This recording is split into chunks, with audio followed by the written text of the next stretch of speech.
सभी को नमस्कार। आज हम डिस्कस करने वाले हैं इन्वेस्को इंडिया कॉन्ट्रा फंड के बारे में। ये वीडियो आपका पूरा पर्सपेक्टिव चेंज कर देगी। कॉन्ट्रा फंड्स क्या रहते हैं, मैं आपको ये कंपैरिजन दिखाऊंगा कि कॉन्ट्रा फंड मिड कैप से ज्यादा रिटर्न दे सकते हैं आपको। आपका मतलब पूरा माइंडसेट ही चेंज हो जाएगा कि हम हमेशा सोचते हैं कि मिड कैप में इन्वेस्टमेंट करना है, स्मॉल कैप में इन्वेस्टमेंट करना है कि वही हमें अच्छा रिटर्न देते हैं। बट मेरा ये एनालिसिस है, जब हम इक्विटी रिसर्च मैं इक्विटी रिसर्च एनालिस्ट का काम करता हूँ, जब हम वो काम करते हैं तब आपके लिए सेक्टर फाइंड करना या जो फंड्स है, बहुत सारे फंड्स है इंडिया में, लगभग 2,500 फंड्स है, उसमें से सबसे अगर आप अच्छा सेक्टर और अच्छा डायनेमिक एसेट एलोकेशन का फंड अगर चूज करोगे तो वो आपको अच्छा रिटर्न दे सकता है। इन्वेस्को का इंडिया कॉन्ट्रा इंडिया का fund, Invesco India Contra fund आपका लार्ज कैप में आता है, लगभग लार्ज कैप है। एट देन तो इक्विटी का फंड है, बट 60-70% उसका लार्ज कैप प्रोपोर्शन है। बट उसने भी आपको मिड कैप से ज्यादा रिटर्न दिया है, मैं आपको वो दिखाने वाला हूँ।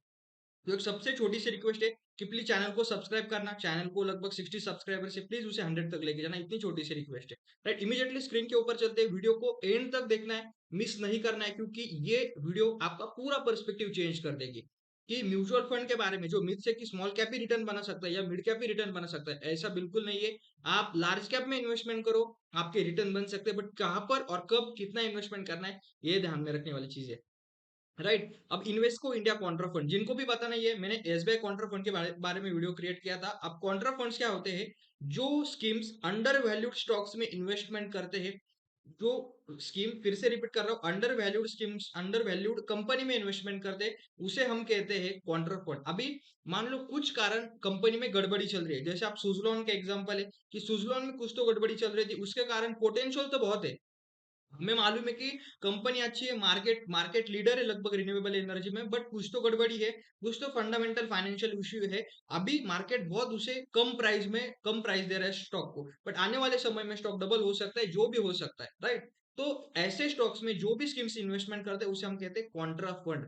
यहाँ पर ये ध्यान में रखना, खराब कंपनी में इन्वेस्टमेंट नहीं करते, बट कुछ रीजन हो सकता है, कंपनी का स्टॉक अंडर वैल्यूड है, कंपनी को कुछ तो एक रिवाइंड कर सकती है, चेंजेस ला सकती है, इसके वजह से ये फंड इन्वेस्टमेंट करते हैं। खराब कंपनी नहीं, कुछ कंपनी में खराबी थोड़ी बात चल रही है, वो अच्छी हो सकती है, ऐसा माइंडसेट होता है।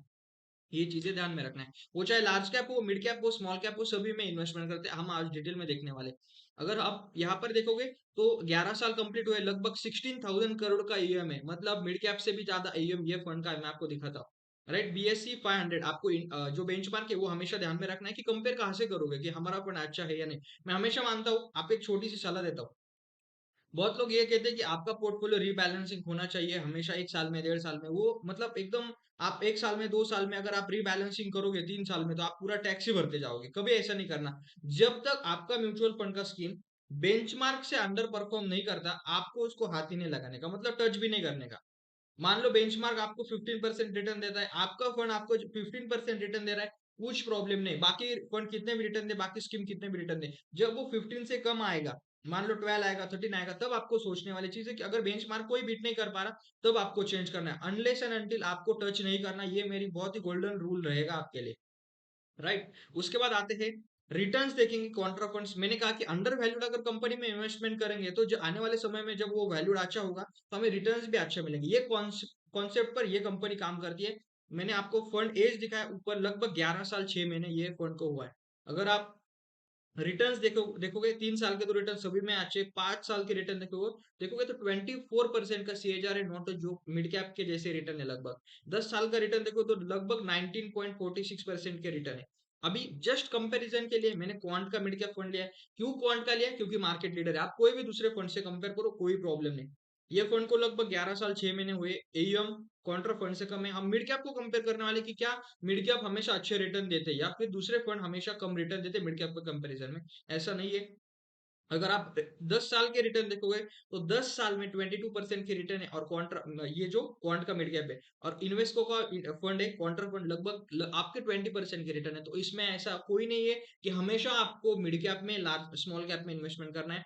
आपका फंड अच्छा होना चाहिए, आपको पता होना चाहिए बैलेंस एडवांटेज फंड में इन्वेस्टमेंट कब करना है, डायनेमिक एसेट एलोकेशन में, हाइब्रिड फंड्स में, आपका फ्लेक्सी कैप फंड में, और ये कॉन्ट्रा फंड में कब इन्वेस्टमेंट करना है, वैल्यू फंड्स में कब इन्वेस्टमेंट करना है, आपको ये पता होना चाहिए। तो यहाँ पर आपको लगभग 22% का मिड कैप है और 20% आपको कॉन्ट्रा फंड ने दिए, तो ये आपको ध्यान में रखना है, क्योंकि कॉन्ट्रा फंड में रिस्क भी तो कम रहेगी क्योंकि लार्ज कैप में इन्वेस्टेड है।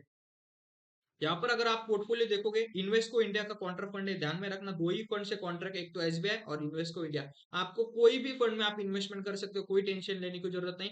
आपका मैं स्टार्टिंग में बता देता हूँ, इस फंड में, ये स्कीम में, टोटल पोर्टफोलियो में अगर आपके 100 रुपीज के हैं, तो इस स्कीम में आपकी 10% से ज्यादा होना नहीं चाहिए। मैं हमेशा कहता हूँ बैलेंस पोर्टफोलियो, ये आपका सबसे बड़ा इंपॉर्टेंस। एक स्कीम आपको ऊपर नहीं लेके जाएगी, एक स्कीम मान लो नीचे भी जाएगी, बट टोटल पोर्टफोलियो आपको ऊपर लेके जाएगा। और रिटर्न्स हमेशा स्कीम पर नहीं कंपेयर करना। मैं देखता हूँ कि बहुत लोग क्या करते हैं, पोर्टफोलियो देखते हैं और मिड कैप का हमें 30% का शेयर जा रहा है, तो चलो बाकी का बेच देते हैं और ये स्मॉल कैप में और मिड कैप में इन्वेस्टमेंट करते हैं। बिल्कुल ऐसा नहीं करना। टोटल पोर्टफोलियो का रिटर्न हमेशा देखना चाहिए, राइट। तो लार्ज कैप में लगभग 66% की इन्वेस्टमेंट है, मिड कैप में 20 और स्मॉल कैप में 11% की है। तो यहाँ पर हम ये देखने वाले हैं कि कॉन्ट्रा फंड्स मतलब जिसका वैल्यूएशन अभी कम है, कुछ तो कंपनी में अंडर वैल्यूड है स्टॉक्स, तब वो इन्वेस्टमेंट करेंगे। डिटेल पोर्टफोलियो एनालिसिस देखने वाले हैं। पीयर कंपैरिजन में अगर आप देखोगे तो दो ही तीन ही फंड है, जैसे मैंने कहा, एसबीआई का कॉन्ट्रा फंड है, इन्वेस्को इंडिया का कॉन्ट्रा फंड है और दूसरा कोटक का कॉन्ट्रा फंड है। अगर आप लॉन्ग टर्म के, यहाँ पर 5 साल के रिटर्न कंपेयर नहीं करना, क्योंकि लगभग सभी के, एसबीआई का ज्यादा रिटर्न, अगर 10 साल देखोगे, 10 साल में आपके सभी के फंड्स ने अच्छा रिटर्न दिया है। तो आप कोई भी फंड में इन्वेस्टमेंट कर सकते हो, 5 साल 3 साल के रिटर्न बिल्कुल देखना मत, क्योंकि मार्केट ने बहुत बूम दिया है पिछले 3 साल में, 5 साल में। ये चीज लोगों को 10 साल बाद समझ में आएगी कि हाँ, सभी के रिटर्न तो लगभग सेम ही है। कुछ फंड में ज्यादा दिमाग लगाने की जरूरत नहीं है, बट वैसे सेक्टरल फंड्स या जो ऐसे फंड्स है, dynamic asset allocation, Contra fund, hybrid fund, उनमें हमारी इन्वेस्टमेंट होनी चाहिए, राइट। तो अभी हम देखेंगे कि यहाँ पर इन्वेस्टमेंट कहाँ हो रही है, ये चीजें इंपॉर्टेंट है ना, कि अंडर वैल्यूड कंपनी कौन सी है, ये तो आपको पता होना चाहिए एनालिसिस के लिए, राइट। तो आपके सामने नंबर ऑफ स्टॉक्स कितने हैं, 69 स्टॉक्स है, टॉप 10 होल्डिंग 38% है, ठीक है, कोई इंपॉर्टेंट है नहीं ये। फंड मैनेजर, हाँ, यहाँ पर ये चीजें देखने वाली है कि अंडर वैल्यूएशन कहाँ पर है, जो फंड मैनेजर को लगता है। ऐसे बैंक में है, एचडीएफसी में इन्वेस्टमेंट है, Infosys, IT sector one of the best. अगर आप बैंकिंग सेक्टर का रिजल्ट देखोगे, हम आपके लिए हर रोज क्वार्टरली रिजल्ट्स अपडेट कर देते हैं, इसलिए मैंने कहा कि प्लीज चैनल को सब्सक्राइब करना। हर रोज कौन से स्टॉक्स में कौन सा रिजल्ट आए, अपकमिंग रिजल्ट कौन से, हर रोज की आपकी हमारी वीडियो होती है Q1 शॉकर्स करके, तो वो आपको देखना है और इस चैनल को प्लीज सब्सक्राइब करना है। तो अगर आप Q1 के रिजल्ट देखोगे, तो banking sector one of the best result दिया है। उसके बाद आईटी सेक्टर एक रिसेशन के फेज से एक अच्छे शिफ्ट होने लगी है, तो आईटी सेक्टर में आपको अच्छा रिटर्न दे सकता है। भारत इलेक्ट्रॉनिक, एनटीपीसी, ये पावर के स्टॉक्स है, ये आपको ध्यान में रखना है। State Bank of India, banking sector, Zomato one of the best investment रहेगी।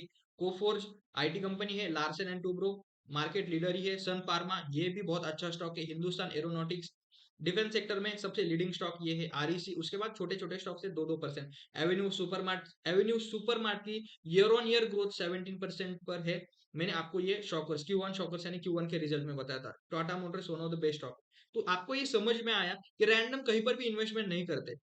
लगभग ऐसे मैंने कहा कि टॉप जो 10 स्टॉक में, उसमें ही आपका 40% का इन्वेस्टमेंट है, यहाँ पर लिखा है। तो कहीं पर भी रैंडम इन्वेस्टमेंट नहीं है, ये one of the best fund आपके लिए साबित हो सकता है।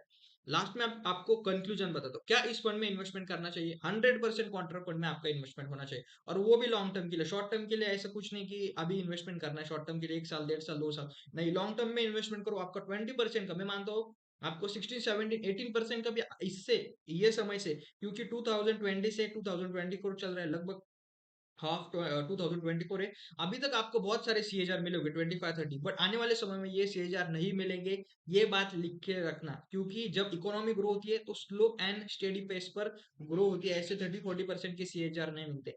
तो ऐसे समय में कॉन्ट्रा फंड, वैल्यू फंड आपके लिए बहुत ही बेस्ट साबित हो सकती है। आपको इस फंड में इन्वेस्टमेंट करना है, आपका 10% से ज्यादा होना नहीं चाहिए। ये चीजें ध्यान में रखने वाली। यहाँ तक अगर वीडियो देखा होगा, मेरी छोटी सी रिक्वेस्ट है कि प्लीज चैनल को सब्सक्राइब किए बिना मत जाना। वीडियो देखने के लिए thank you very much, have a great day, thank you.